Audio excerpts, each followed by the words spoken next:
I'm making this video to respond to how some are talking about thinking about the guitar fretboard. Some have associated it with the circle of fifths, which is a wise thing to do because the pattern is close, but not 100% because of some of the weird tunings that the guitar has taken on. For instance, from the E to the A string is a perfect fourth. From the A to the D is a perfect fourth. From the D to the G is a perfect fourth. From the G to the B is a major third. And from the B to the E is back to a perfect fourth.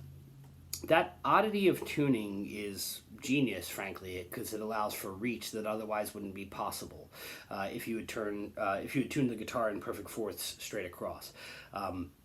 So there was a gentleman who named Gelvin, I believe, Gelvin from Gelvin Custom Guitars. He has quite a few subscribers, and he was talking about associating it with the circle of fifths and how that was the easiest way to think about your fretboard. I completely understand where he's coming from, but I would take it a step further and say that we should let go of the letters entirely and just concentrate on intervals. The way that I teach my students to do this is to think about measuring things from the E string or measuring things from the A string or to measure things from the D string. In the same way that we often use E major and slide it around to change it into other versions of major chords, bar chords, or we take A major shapes or A minor shapes and we slide those around to turn them into other versions of the same chord like A minor, A sharp minor, B minor, C minor, taking advantage of the movable nature of the guitar.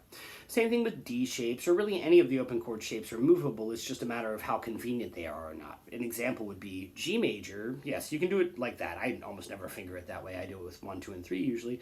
But, you could theoretically make it movable, slide it up, and reach back with a bar, but it's pretty impractical, and why would you do that when you can just do, or any other number of other voicings that are easier to get at. So what I was challenging Mr. Gelvin to think about was maybe rather than thinking about letters at all is to divorce it from letters and to think about intervals entirely. So the way I teach my students is to measure from the E string to everything else, So from the E string to the A string, say from the open E to the open A, is a perfect fourth. From the E to the D is a minor seventh.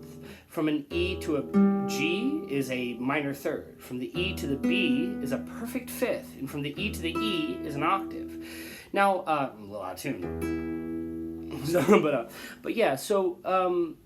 Now, okay, well, how do we expand that? Well, if those are the intervals from the E string to everything else, it stands to reason that no matter what fret we start on, those intervals will be the same. So this is a perfect fourth. This is a minor seventh. This is a minor third. This is a perfect fifth. This is an octave. This is a perfect fourth. This is a minor seventh. This is a minor third. This is a perfect fifth. This is an octave. So, why is that handy? Well, if you understand that those are the starting points, then figuring out every other interval is really simple. Say I started up here on the 5th fret to give myself some room. If this is a perfect fourth, well, then that's a tritone. And that's a perfect fifth, and that's a minor sixth, and that's a major sixth. And as that minor seventh gets difficult to reach, well, the guitar provides. There's a minor seventh right there. Then there's a major seventh and an octave, and a minor second and a major second. And as the minor third gets difficult to reach, well, the guitar provides.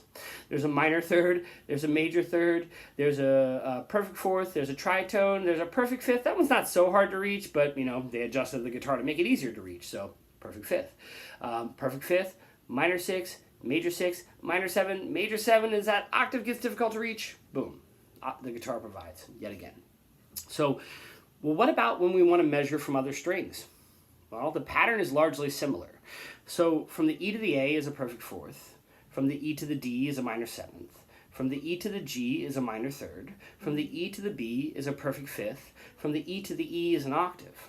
Well, okay. Well, what about if I measure from the A string? Okay. Well, that's also a perfect fourth. Minor seventh. Now, this is not a minor third. That's a little weird. Well, again, the guitar was adjusted, so it takes it down a half step. So that's a major second. And then back to perfect fifth. The pattern returns. We would have an octave, but we ran out of strings. So if you have a perfect fourth, a minor seventh, and a major second, and a perfect fifth, again, you can figure out any interval. So if this is a minor seventh, for instance, like let's skip a string. I did perfect fourth, tritone, perfect fifth before, and that still works. But what about this minor seventh? Well, that's a minor seventh, that's a major seventh, that's an octave, so on and so forth. Well, what about this direction? Okay, just do intervals backwards. If this is a perfect fourth, well, that's a major third, and that's a minor third, and that's a major second, and that's a minor second, and that's a unison. That is a more unified way of looking at the guitar. And while I respect all the work that other folks have done about trying to help folks understand the fretboard, the reality is we as guitar players are most often tasked with playing chords.